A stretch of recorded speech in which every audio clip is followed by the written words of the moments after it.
go.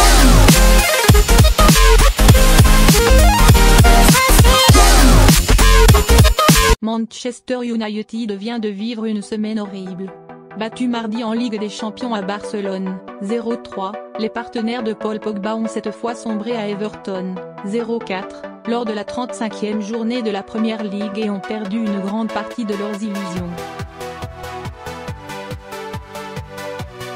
On peut le dire aujourd'hui, la lune de miel entre les Gunnar Solskjaer, leur entraîneur qui avait remplacé José Mourinho le 19 décembre, et les Red Devils est désormais terminée.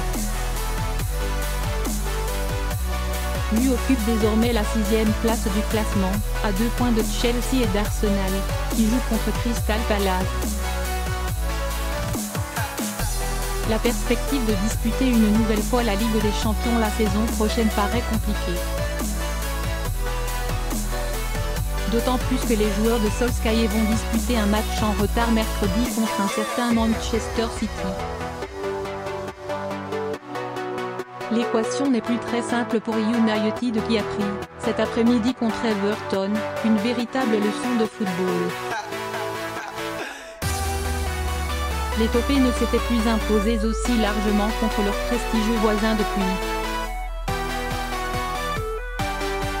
septembre 1892 et une victoire 6-0. Un but et une blessure pour Digne Point dès la 13e minute de jeu. Les partenaires de Lucas Digne, étincelant avant sa sortie pour une blessure un pied, 85e, donnaient le ton de la rencontre.